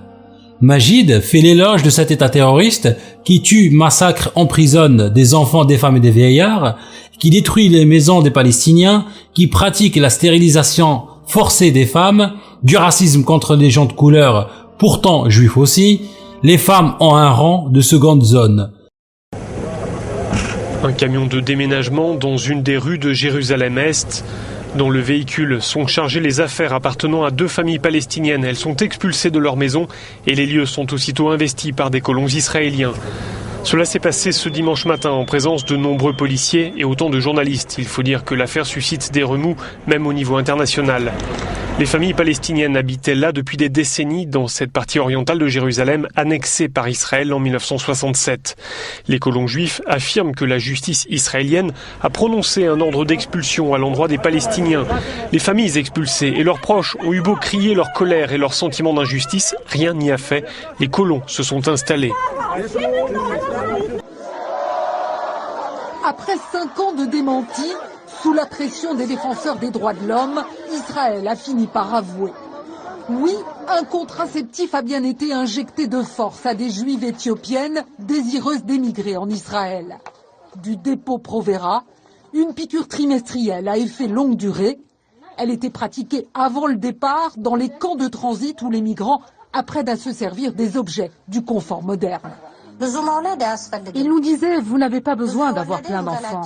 Si vous avez beaucoup d'enfants, vous allez souffrir dans la vie. Vous allez devoir travailler. En Israël, on est obligé de travailler pour gagner sa vie. Ça va être dur financièrement. Alors, il nous faisait une piqûre tous les 3 mois. Est-ce que vous étiez d'accord? Non. On refusait. On disait qu'on ne la voulait pas. Des témoignages comme celui-ci, ces deux journalistes en ont recueilli une trentaine, réunis dans un documentaire qui a contribué à faire éclater le scandale. Certaines femmes nous ont raconté qu'on les a obligées à accepter la piqûre. On les menaçait, on leur disait qu'elles ne pourraient pas aller en Israël si elles refusaient l'injection. Elles n'étaient pas en situation de refuser, c'est leur vie qui en dépendait. Dans ces cas-là, il n'y a pas de libre choix. En plus, ces femmes ont une culture d'obéissance, de respect de l'autorité. Le dépôt Provera, un contraceptif pas anodin. À l'arrêt du traitement, le retour à la fertilité peut être très long. C'est pour ça que certaines associations ont parlé de stérilisation masquée. Il y a une bonne dose de racisme chez les responsables de l'immigration. Un sentiment de supériorité vis-à-vis de cette communauté. Ils voient les falachas comme des gens naïfs, des faibles, en plus d'être noirs et surtout pauvres. Ils se disent qu'il vaut mieux qu'ils ne se reproduisent pas, qu'ils n'aient pas d'enfants.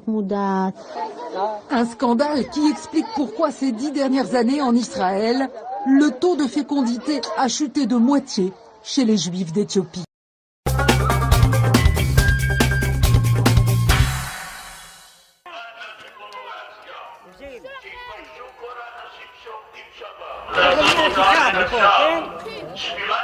Colère dans les rues de Jérusalem, cette fois-ci pas entre juifs et arabes, mais entre juifs et juifs. Ces ultra-orthodoxes manifestent contre les compagnies de transport israéliennes pour obtenir plus de bus séparés où hommes et femmes s'assoient séparément afin de respecter les lois religieuses en limitant les contacts entre hommes et femmes.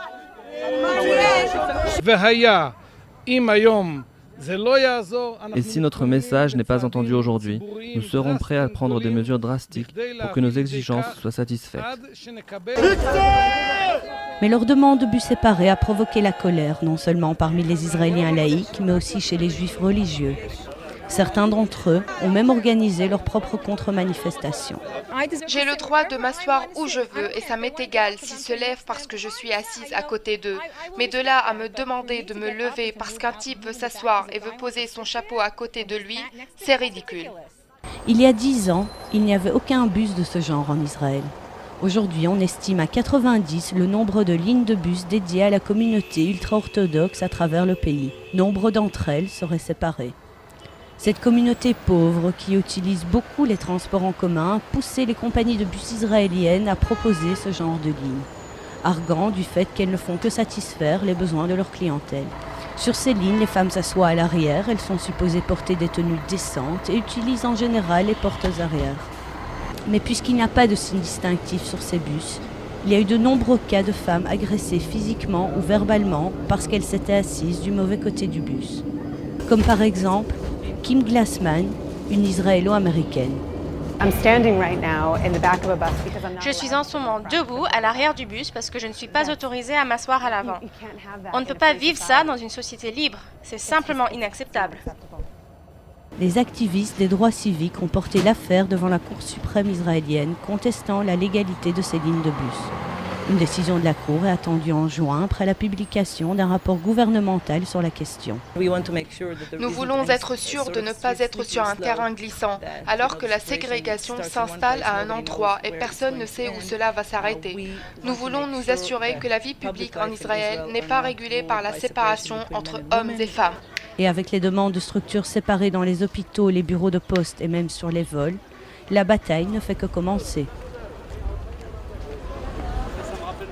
Il dit dans l'article en répondant à la question suivante, je cite, « Dans certaines de vos interventions publiées en vidéo sur votre page YouTube, vous avez évoqué Israël comme un pays du monde occidental à part entière, un des derniers remparts à l'islamisation de ce monde occidental.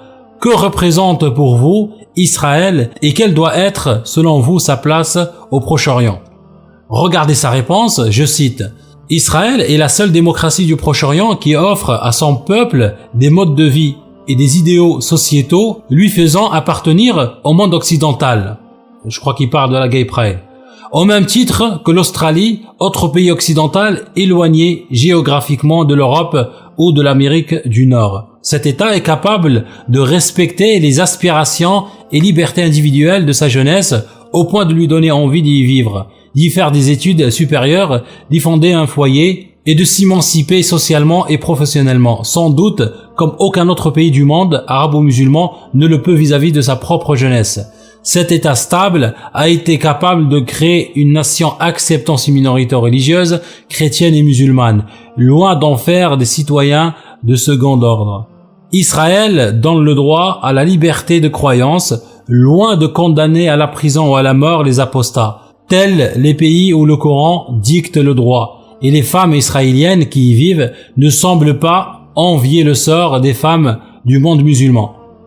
Il est complètement dans son rôle, il donne à cet État apartheid des qualités inexistantes. On a d'un côté un État qui dispose d'énormes moyens de force et de coercition. Vous parlez d'Israël. D'Israël donc, qui ne cesse d'utiliser ces moyens de force pour voler la terre des Palestiniens, pour installer des colons qui, en plus, humilient au jour le jour une bonne partie de la population palestinienne. Je rappelle, pour simplement souligner la singularité de cette histoire, qu'Israël se donne le droit de détruire les maisons des familles de gens qu'elle considère comme des terroristes, sachant que quelqu'un qui, à mon avis, résiste à une occupation n'est pas un terroriste, mais un résistant. Et les maisons de ces personnes donc sont détruites, ou des familles de ces personnes sont détruites. Donc il y a une sorte il y a une véritable punition collective qui est infligée à ces gens-là, et que ce faisant, Israël sème une haine durable, car la réaction d'un jeune homme, d'une jeune femme, voyant sa famille humiliée, le lieu où ils ont grandi détruit par une bande de voyous, de hooligans en uniforme qui s'arrogent ce droit-là, cette réaction-là, c'est une haine inextinguible. Voilà l'état apartheid auquel cet esclave volontaire a prêté allégeance, sans parler des dégradations d'églises et de mosquées. Des insultes et des graffitis antichrétiens ont été inscrits sur le mur d'une église et sur la porte d'un cimetière grec-orthodoxe à Jérusalem. D'après des témoins et la police, Jésus est un singe, les chrétiens sont des singes, ont écrit les auteurs de ces inscriptions. Les enquêteurs soupçonnent des extrémistes religieux juifs. Ce Majid est soutenu par une partie de chrétiens sera illégal s'il ne prévoit pas des salles distinctes pour les personnes blanches et de couleur. Subhanallah, aujourd'hui on a des restaurants avec des salles séparées pour les fumeurs et les non-fumeurs, d'accord? Et à l'époque, il n'y a pas si longtemps, aux États-Unis, le plus grand pays des libertés, c'est la séparation dans des restaurants selon la couleur. Voilà. À moins que celle-ci ne soit efficacement séparée par une cloison pleine s'étendant du plancher vers le haut à une distance minimale de 7 pieds et à moins qu'une entrée séparée soit prévue. Floride, mariage. Tout mariage entre une personne blanche et une personne noire ou entre une personne blanche et une personne d'ascendance noire à la 4e génération est interdit. Cohabitation, tout noir ou toute femme blanche ou tout homme blanc et toute femme noire qui ne sont pas mariés, qui vivent habituellement ensemble ou occupent la même chambre, la même nuit, sont punissables d'un emprisonnement ne pouvant dépasser 12 mois ou d'une amende maximale de $500. Éducation. Les écoles pour enfants blancs et pour enfants noirs devront être séparées. Mississippi, promotion d'égalité. Jusqu'à aujourd'hui, le Mississippi est considéré comme le plus grand État raciste encore aux États-Unis. Toute personne qui sera reconnue coupable de l'impression, de l'édition ou de la circulation des tracts ou pétitions recommandant ou présentant au public des informations, des arguments ou des suggestions en faveur de l'égalité sociale ou en faveur du mariage entre blancs et noirs sera coupable d'un délit et risquera jusqu'à $500 d'amende et 6 mois de prison. Entrée d'hôpital. Il sera maintenu par les autorités de chaque hôpital et par l'État pour les traitements des blancs et des patients de couleur. Des entrées séparées pour les blancs et pour les patients et les visiteurs de couleur. Et de telles entrées seront employées seulement par la race par laquelle elles doivent être employées. Prison. Le surveillant veillera à ce que les condamnés blancs aient des lieux séparés pour dormir et pour manger de ceux des condamnés noirs. Voilà, vous trouvez tout ça dans le site national de Parc Service. Même en France aujourd'hui, on voit une forme de ségrégation contre les musulmans, surtout les femmes à cause du voile. Exemple ici, un restaurateur refuse de servir de femmes voilées. Un autre exemple, un médecin algérien est contraint de s'exiler aux États-Unis.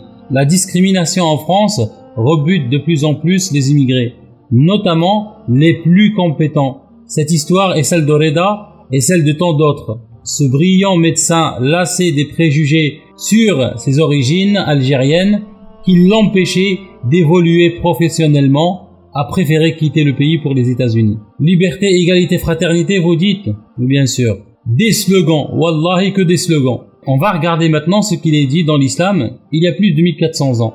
On a vu comment sont traités les êtres humains avec des origines et couleurs différentes dans l'Occident moderne. On va voir l'islam.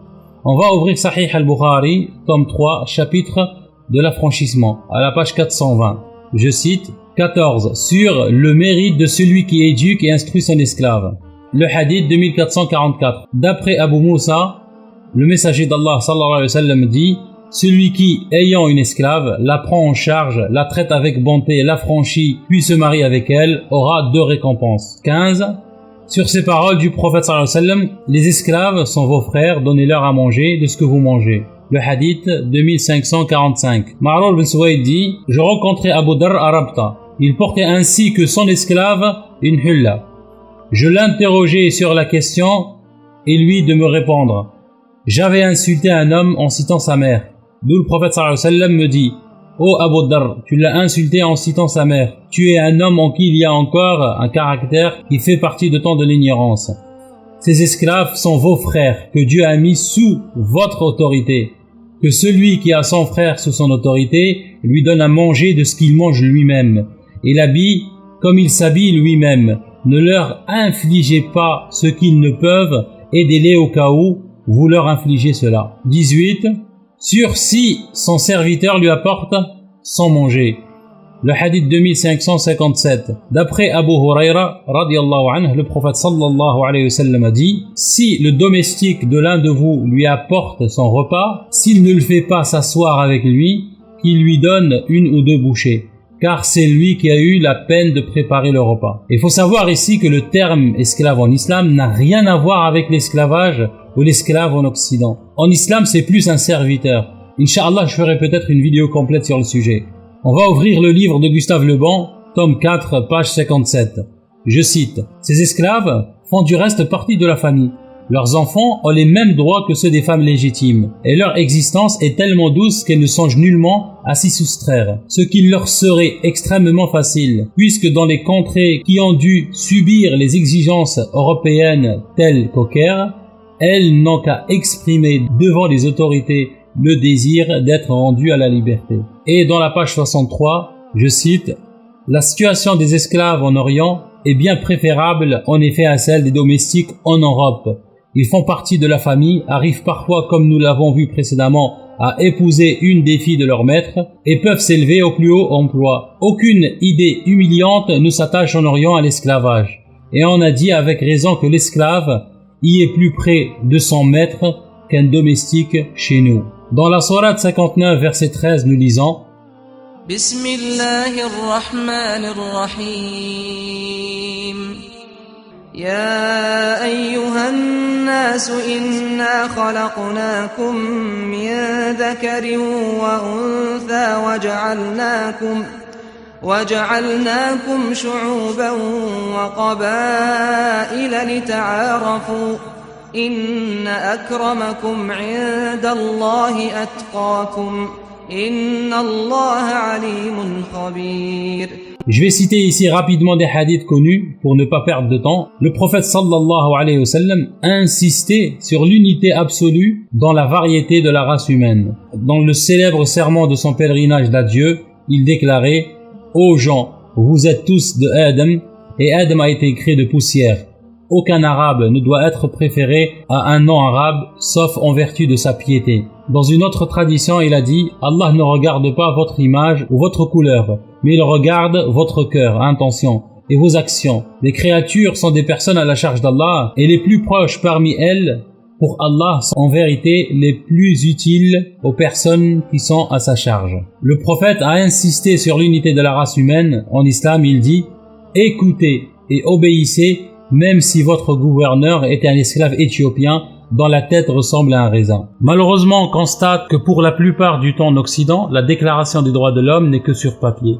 Regardez par exemple les discriminations en France. Des lois à gogo contre les musulmans, discrimination à l'embauche, au logement, aux soins, à l'éducation, dénigrement dans les films, soit en France ou ailleurs, en Occident, surtout aux États-Unis, supposé être le pays des droits et des libertés. On va passer maintenant à l'article 5 de la Déclaration des droits de l'homme. Je cite « Nul ne sera soumis à la torture, ni à des peines, aux traitements cruels, inhumains ou dégradants. » Subhanallah, l'hôpital qui soude la charité. Voilà la preuve que ces déclarations ne sont que sur papier. Tout le monde sait ce qui s'est passé pendant la guerre du Golfe, ce que les Irakiens ont subi, ce que les Palestiniens subissent jusqu'à maintenant, ce que les musulmans en général subissent comme torture, par exemple en Birmanie, emprisonnement arbitraire, massacre, viol, meurtre, etc. Aucune condamnation. Tout le monde fait l'autruche. Les seuls chefs d'État qui sont condamnés sont des chefs au président noir africain, quand les blancs n'ont plus besoin d'eux. Aucune condamnation, par exemple, de George Bush, le criminel, ou Tony Blair. Alors que dans l'islam, dans Sahih al-Bukhari, du péché de celui qui tue une personne bénéficiant d'un pacte sans que celle-ci n'ait commis de crime, le hadith 3166, d'après Abdullah bin Amr, le prophète sallallahu alayhi wa sallam dit « Celui qui tue une personne bénéficiant d'un pacte ne sentira pas l'odeur du paradis, et pourtant son odeur peut être sentie à une distance de 40 années de marche. » Et dans le livre de Sunan ibn Daoud, tome 4, hadith numéro 2613 et 2614, je cite, je vais citer en arabe et je fais la traduction en français. عن أبيه أن النبي صلى الله عليه وسلم قال: أغزوا بسم الله وفي سبيل الله وقاتلوا من كفر بالله أغزوا ولا تغدروا ولا تغلوا ولا تمثلوا ولا تقتلوا وليدا. La traduction, le messager d'Allah sallallahu alayhi wa sallam a dit: allez combattre dans le sentier d'Allah et tuez ceux qui ne croient pas en Allah. Combattez dans le sentier d'Allah et ne commettez pas d'excès, ne dépassez pas les bornes, ne trahissez pas, ne défigurez pas les morts, ne tuez pas les nouveau-nés. L'autre hadith, je cite, je fais en arabe et je fais la traduction. حدثني أنس بن مالك أن رسول الله صلى الله عليه وسلم قال: انطلقوا بسم الله وبالله وعلى ملة رسول الله ولا تقتلوا شيخا فانيا ولا طفلا ولا صغيرا ولا امرأة ولا تغلوا, etc. jusqu'à la fin du hadith. La traduction, le prophète sallallahu alayhi wa sallam a dit: allez combattre dans le sentier d'Allah et pour son prophète, et ne tuez pas les vieillards, ni les enfants, ni les femmes, et ne commettez pas d'excès, etc. On va passer maintenant à l'article 17. Je cite, toute personne ne l'a pas vu ce verset. Est-ce que parce que la lumière l'a trop aveuglé, ou simplement il ment à ses lecteurs? Et il sait pertinemment que certains de ses lecteurs et adorateurs ne prennent même pas la peine de vérifier. Et puisque aussi il a étudié les hadiths, il n'a pas lu le livre ou le chapitre dans Sahih al-Bukhari, tome 3, page 406, qui s'appelle le livre de l'affranchissement. Subhanallah. On va lire quelques hadiths ici. Sur l'affranchissement et son mérite. Dans le hadith 2517, il dit, Abu Hurayra radiyallahu anhu m'a dit que le prophète sallallahu alayhi wa sallam a dit: quiconque affranchit un esclave musulman, Dieu le sauvera du feu pour chaque membre de l'esclave, un de ses membres. Alors je suis allé rapporter ce hadith à Ali ibn Hussein, qui aussitôt a choisi un esclave dont Abdullah ibn Ja'far lui a offert 10 000 dirhams ou 1000 dirhams et l'a affranchi. Quel est l'esclave dont l'affranchissement est meilleur? Le hadith 2518, Abu Dar dit: j'interrogeai le prophète sallallahu alayhi wa sallam en lui disant: quelle est la meilleure œuvre? Croire en Dieu et combattre pour sa cause, répondit-il. Quel est l'esclave dont l'affranchissement est meilleur? Celui dont le prix est le plus élevé et qui est cher aux yeux de ses maîtres, etc. jusqu'à la fin du hadith. À la page 410, le hadith 2527, je cite, Abu Hurayra radiyallahu anhu rapporta que le prophète sallallahu alayhi wa sallam dit: celui qui affranchit une part d'un esclave doit le libérer en entier à partir de son propre bien, s'il en possède. Sinon, on procède à une évaluation du prix pour ensuite laisser l'esclave travailler pour avoir sa liberté, sans toutefois l'accabler d'une tâche pénible. Alors Majid, soit il n'a pas étudié l'islam, le Coran et les hadiths comme il prétend avoir fait, soit tout simplement c'est un menteur et ignorant. Un autre exemple ici, il écrit à la page 16, « J'estime avoir des raisons légitimes de pouvoir faire des reproches à l'islam, voulu par le Dieu Allah et son prophète Mohammed, en le Coran et les hadiths. Tellement cette religion semble être un puits sans fond à la loi juridique nuisible pour les libertés individuelles élémentaires auxquelles je tiens le plus personnellement. Il poursuit en disant « L'idiot utile qui pense réellement et sincèrement que l'islam en lequel il ne croit pas serait compatible avec les bases fondamentales de la Déclaration universelle des droits de l'homme de 1948 ou les idéaux motivant l'esprit des principales lois de la France d'aujourd'hui ne connaît hélas que trop peu de choses sur le Dieu du Coran et la vie du prophète Mohammed. » Il poursuit « Le véritable islam qui plaît à ce genre d'individus ne repose d'ailleurs en général ni sur des démonstrations, versets coraniques à l'appui, ni sur des statistiques, des chiffres ou des faits historiques, ni même sur des textes de loi du pays, du monde, dirigés par des pouvoirs politico-judiciaires chariacratiques, et encore moins sur des citations du prophète Mohammed issues de la sunna authentique. Alors ici, Okasha excelle dans le mensonge et l'ignorance. On va faire un comparatif. On va regarder les droits de l'homme dans le Coran pour commencer. بسم الله الرحمن الرحيم لا إكراه في الدين قد تبين الرشد من الغي فمن يكفر بالطاغوت ويؤمن بالله فقد استمسك بالعروة الوثقى لا انفصام لها والله سميع عليم أعوذ بالله من الشيطان الرجيم بسم الله الرحمن الرحيم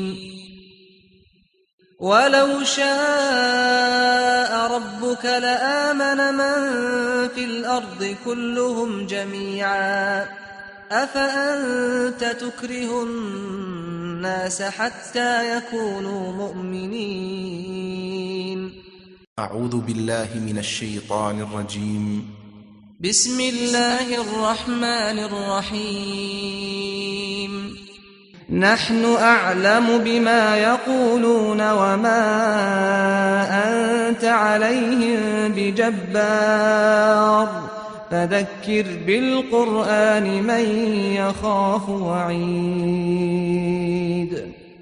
On va regarder les hadiths. Le prophète sallallahu alayhi wa sallam dit « Ô homme, certes votre Seigneur est un et votre aïeux est un. L'arabe n'a pas de mérite sur le non-arabe, ni celui-ci sur l'arabe. Le blanc n'a pas de mérite sur le noir, ni celui-ci sur le blanc, sauf par la piété. » Musnad l'imam Ahmed, hadith numéro 23537. On va regarder la Déclaration des droits de l'homme de 1948, premier article. Tous les êtres humains naissent libres et égaux en dignité et en droit. Ils sont doués de raison et de conscience et doivent agir les uns envers les autres dans un esprit de fraternité. La Déclaration des droits de l'homme islamique date du 6e siècle. Et quelques siècles plus tard, il y a eu les droits de l'homme en Occident. C'est bien beau tout ça, mais est-ce que c'est applicable sur le terrain? On va voir, on va commencer par l'islam. Dans le livre de Gustave Le Bon, La civilisation des Arabes, tome 1 à partir de la page 120, je cite, « Lorsque nous étudierons les conquêtes des Arabes et tâcherons de mettre en relief les causes qui ont déterminé leur succès, nous verrons que la force ne fut pour rien dans la propagation du Coran.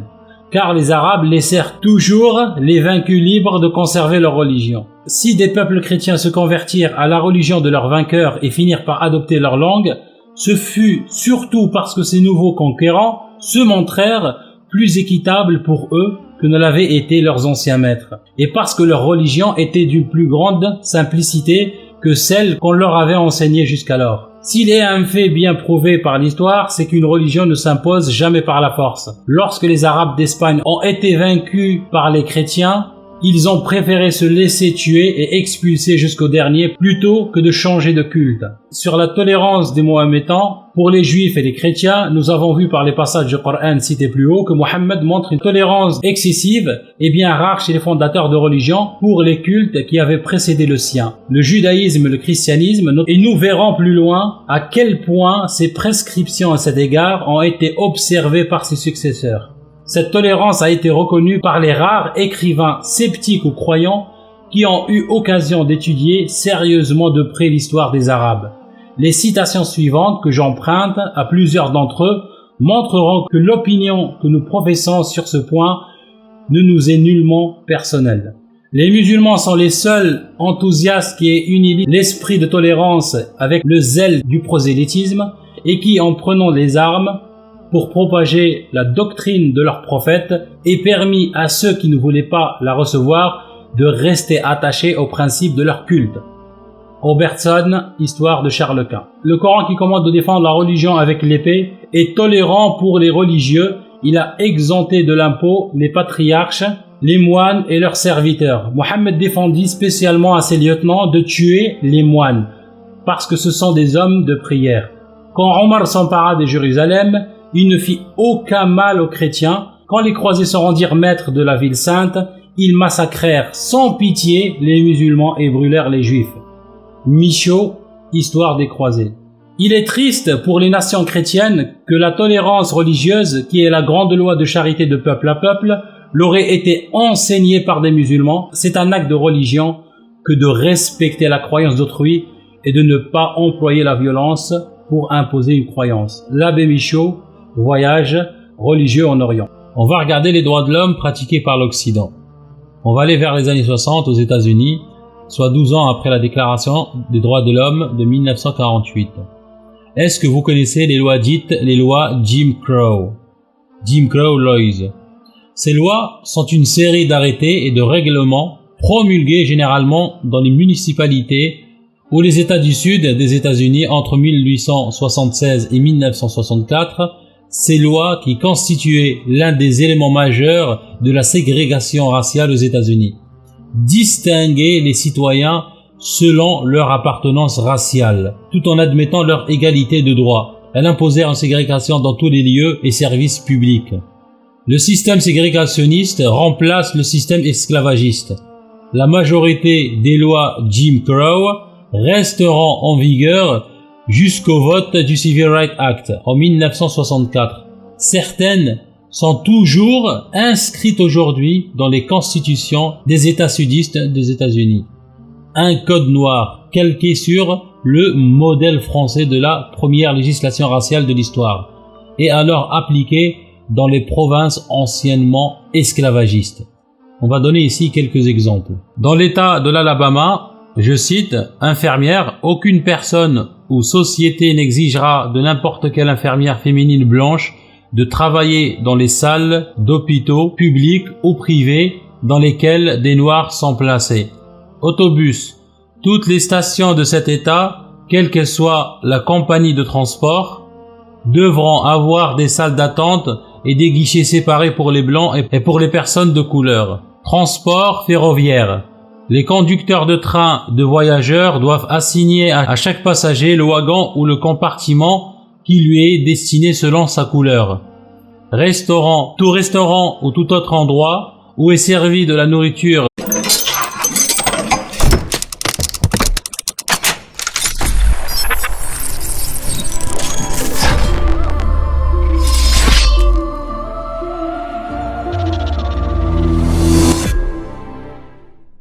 السلام عليكم ورحمة الله وبركاته بسم الله الرحمن الرحيم الحمد لله وكفى والصلاة والسلام على النبي المصطفى وعلى آله وصحبه ومن سار على نهجه واقتفى اللهم أرنا الحق حقا وارزقنا اتباعه وأرنا الباطل باطلا وارزقنا اجتنابه حياكم الله les frères et sœurs, j'espère que vous allez bien. Aujourd'hui dans cette vidéo, on va répondre à la personne qui s'appelle Majid Kasha. Ce personnage qui est sorti de nulle part en s'inventant une vie. Il prétend être un ex-musulman et avoir quitté l'islam à 18 ans. Avant de répondre à ces allégations bancales, il faut déjà connaître le personnage. C'est une personne typique qui a honte de ses origines, qui ne supporte pas d'être né dans la mauvaise famille. Il aurait aimé venir d'une famille française blanche. Au lieu de s'appeler Abdelmajid, oui, pour ceux qui le suivent, il s'appelle Abdelmajid, ça veut dire le serviteur d'Allah. Il aurait préféré s'appeler Jacques ou Paul, un vrai colonisé dans l'âme. Et comme il ne peut pas changer sa peau, ni ses origines, et se faire greffer des cheveux blancs et se blanchir la peau, la seule solution est de se mettre à plein ventre et faire son coming out de l'islam. Il a prétendu avoir écrit un livre sur l'islam pendant 8 ans, rien que ça. Okasha a très bien appliqué un verset du Coran qui répond complètement à son problème. Comment me faire accepter des maîtres blancs? Et là, le miracle, Al-Qur'an lui donne la solution. Ni les juifs ni les chrétiens ne seront jamais satisfaits de toi jusqu'à ce que tu suives leur religion. Bingo, jackpot. C'est une vraie révélation pour lui. Les maîtres ne seront jamais satisfaits de lui jusqu'à ce qu'ils suivent leur haine de l'islam et le mépris qu'ils ont pour les musulmans. Et de là, il a commencé à se montrer et à montrer son dévouement le plus total à ses maîtres. Son entreprise, c'est juste pour se faire une place et se faire accepter dans une société qui le rejette. Le comble dans tout ça, c'est qu'il a cru avoir réussi son entreprise et que maintenant il est français, accompli, patriote comme il le dit, du même bord que ses maîtres. Cet esclave volontaire ne se rend même pas compte qu'il est juste un outil dans les mains de ces haineux, ni plus ni moins. Les Arabes intégrés sont des esclaves volontaires qui participent à l'entreprise industrielle de désislamisation généralisée. Moins de Coran et repli identitaire sur des traditions injustifiées. Voilà pourquoi je les appelle désormais des collabeurs. Les Arabes, les Français ne les emploient que pour dire du mal de leurs frères. C'est le seul boulot, au fond, qu'on daigne leur trouver. Faire de la propagande contre les musulmans. Chacun à son niveau y va de sa petite désolidarisation. Avant, on exploitait les Arabes en leur mettant un marteau-piqueur entre les mains pour qu'ils défoncent la chaussée. Maintenant, ils doivent eux-mêmes être les marteaux-piqueurs qui défoncent l'islam véritable. C'est toujours de la main-d'œuvre, ni plus ni moins. Quel que soit le statut social auquel on fait semblant de le laisser accéder, l'arabe le plus lettré, le plus professoral, le plus universitaire, se retrouve au service du laïc.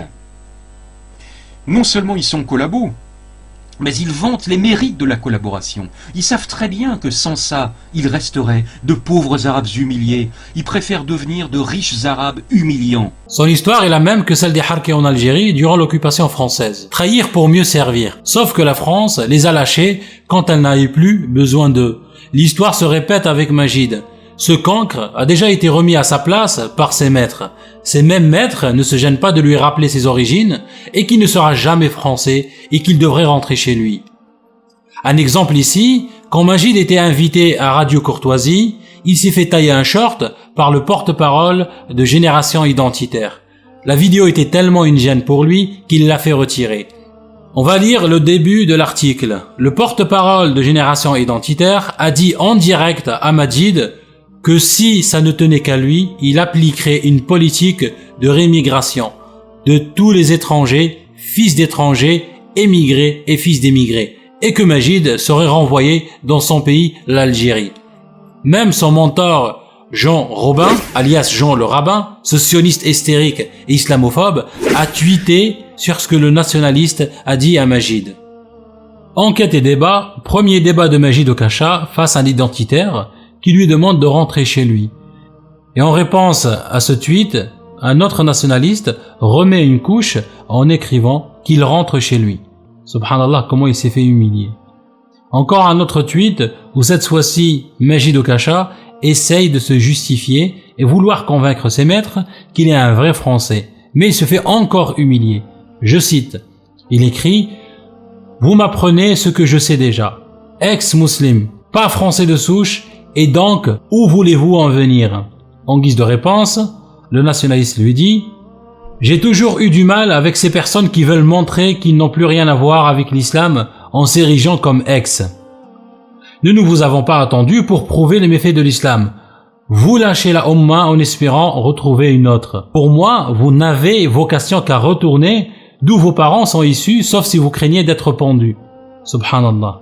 Ici, un autre tweet où Magid Okasha, à plein ventre, essaie de convaincre ses maîtres qu'il est un vrai Français. Il écrit « Je suis né et j'ai grandi en France et je me sens français. Et vous, ma vie, à protéger mon pays. » Espèce de clochard colonisé dans l'âme. Subhanallah al-Adim, comment il est humilié à ce point-là à demander qu'on l'accepte. C'est exactement la même chose pour ces Maghrébins colonisés dans l'âme, qui en ont marre qu'on les traite de citoyens de seconde zone. Ils veulent exister, ils veulent qu'on les accepte, ils veulent vivre et profiter. Voilà un exemple qu'Okasha lui-même a partagé d'une personne qui se pose des questions et qui veut vivre et profiter de cette vie éphémère. Magid se reconnaît bien sûr dans ce que la personne pose comme question. C'est exactement ce qu'il veut, il souhaite. C'est vivre et profiter, faire ce qu'il veut, forniquer, boire de l'alcool, etc.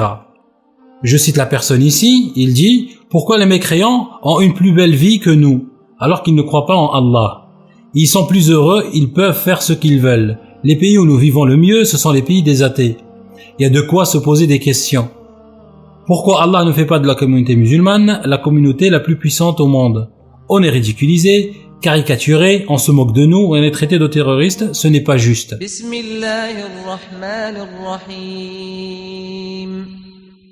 الذين يستحبون الحياة الدنيا على الآخرة ويصدون عن سبيل الله ويبغونها عوجا أولئك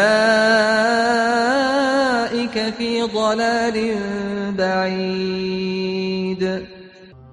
Alors, au lieu que ses origines ne soient un handicap et une honte, Majid Okasha va l'utiliser comme arme. Et comme il est conscient que dans la tête de ces maîtres complètement stupides, maghrébins, arabes égale musulmans, il va jouer sur cette ligne en se présentant comme ex-muslim qui, en péril de sa vie, dénonce l'islamisme de la France avec son patriotisme français.